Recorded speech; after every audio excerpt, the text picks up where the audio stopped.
संवहन विधि। इसमें क्या होता है, अब आप पानी गर्म करते हो, उदाहरण वही लेते हैं, ये स्टोव है आपका या गैस है, ये आपने जलाई, इसके ऊपर आपने एक बॉयलर, कोई भी पानी के लिए, पानी उबालने के लिए एक लोहे का बर्तन रखा। अब उसके अंदर क्या है, उसके अंदर है आपका पानी। अब पानी हमने यहाँ तक भरा हुआ है इस बर्तन के अंदर। पानी गर्म कैसे होता है, हम उस विधि के बारे में पता करते हैं।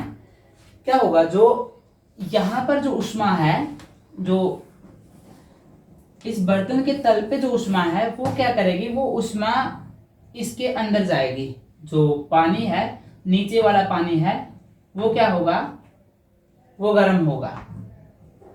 अब जो नीचे वाला पानी गर्म होगा, अब जो ये अणु, पानी के जो अणु है, ये जहां पर, सिर्फ जहां पर ऊष्मा गई है पहली बार, वो गर्म होने के बाद वो क्या करेंगे, वो ऊपर की तरफ चढ़ना स्टार्ट कर देंगे, ऊपर की ओर जाना शुरू कर देंगे।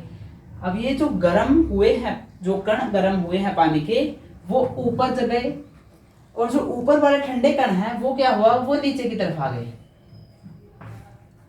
समझे कि ऊष्मा, जो ऊष्मा दी हमने, हीट स्टोव या फिर गैस जलाई, उसने जो ऊष्मा दी, वो इस मेटल में से पास होती हुई, जो ये धातु का बर्तन है, इसमें से पास होती हुई, इसमें से जाती हुई पानी के तक गई। पानी के जो नीचे वाले अणु हैं, जो बर्तन को स्पर्श किए हुए अणु हैं, वो गर्म हुए।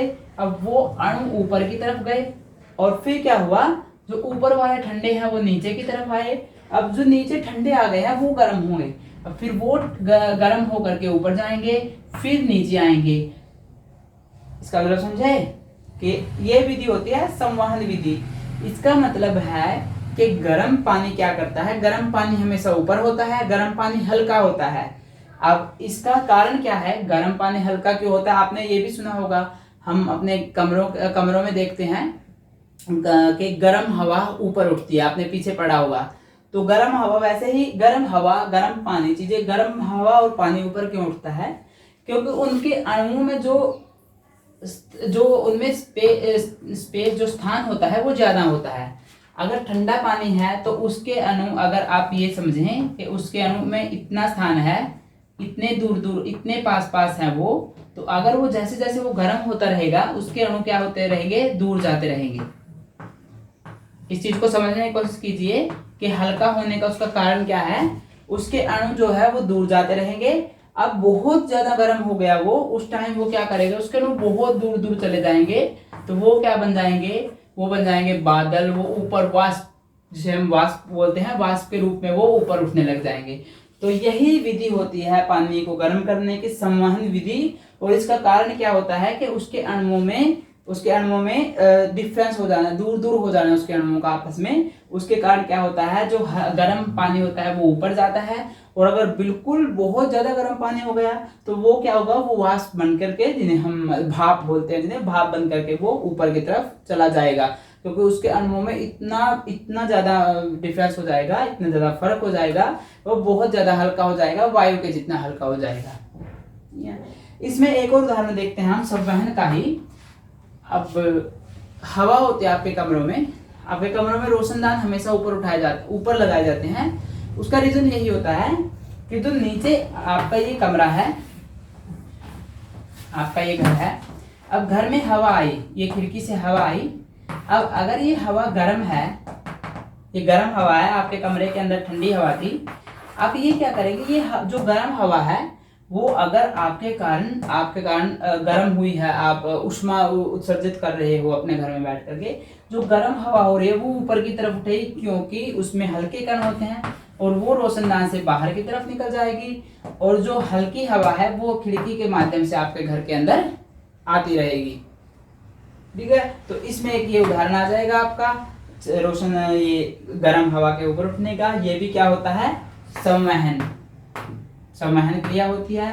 और इसमें आपके एक दो और उदाहरण देख लीजिएगा। इसमें आप अपने घरों से भी करने का प्रयास कीजिएगा।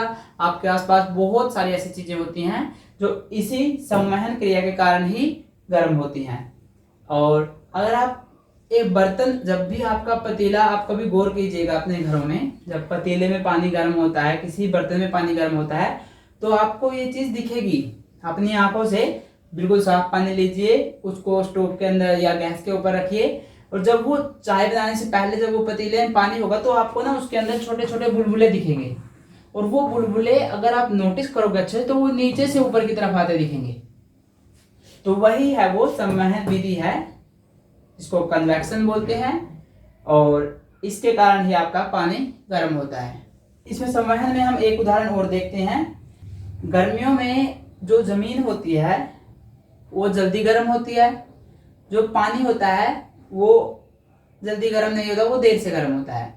ये है हमारा मैदानी क्षेत्र है, ये जमीन है जहां पर के, और ये क्या है, ये दिन का समय है, और ये है हमारा समुंदर। तो होता क्या है, यहाँ पर जो गर्म हुई है जमीन, इसके कारण ये हवा भी गर्म होगी।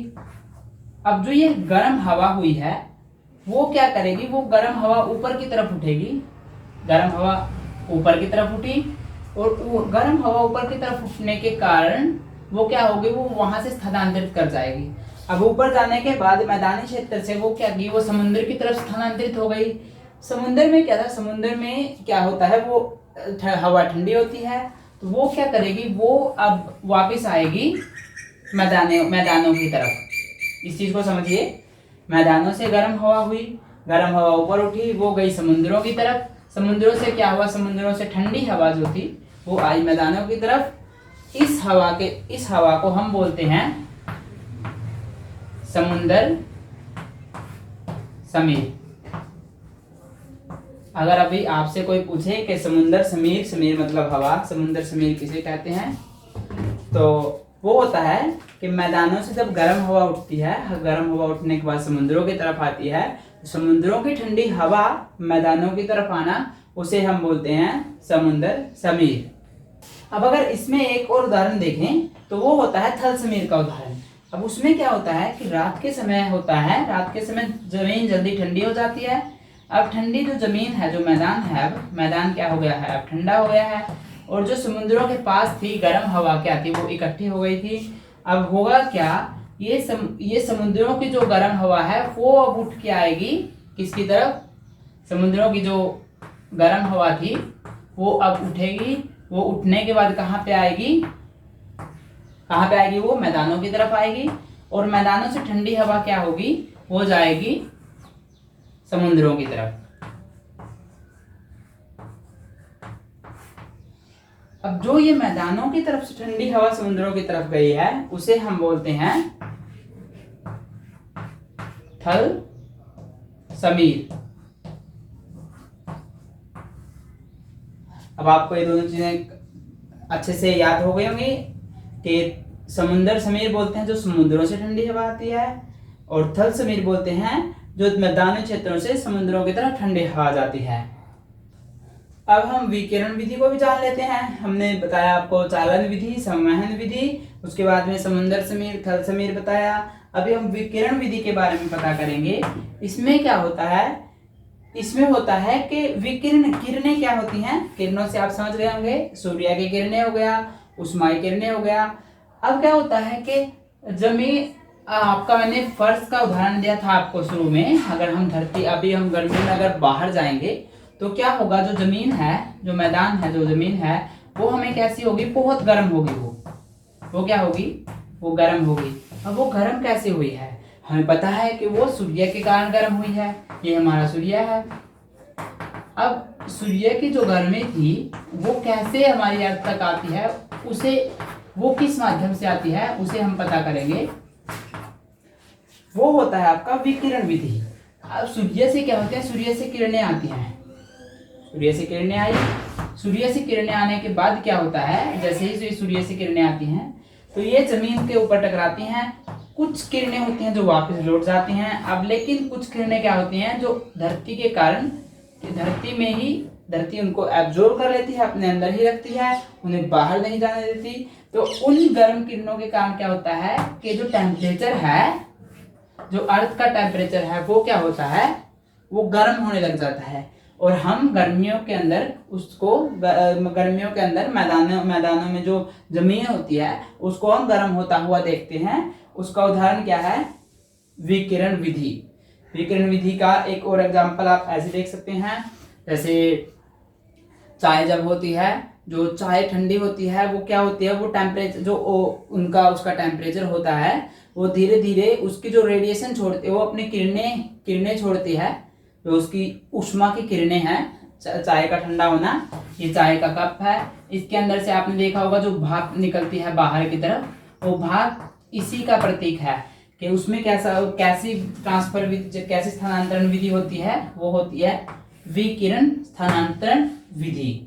तो इसके 2-3 एग्जांपल आपको मैंने दे दिए। अब इससे आपको अच्छे से याद हो गया होगा कि ऊष्मा का स्थानांतरण क्या होता है, ऊष्मा के स्थानांतरण की विधि कैसे होती है, और ऊष्मा का स्थानांतरण गर्म चीजों से ठंडी चीजों की ओर होता है। अब आशा करते हैं कि आपको इन टॉपिक्स में ऊष्मा के स्थानांतरण में आगे कोई भी प्रॉब्लम नहीं आएगी। अगर फिर भी आपको कोई अपना डाउट है, कोई आपकी क्वेरी है, तो आप हमें नीचे कमेंट बॉक्स में लिख सकते हैं। हम उसको सोल्व करने की, आपको उत्तर देने का पूरा प्रयास करेंगे। धन्यवाद।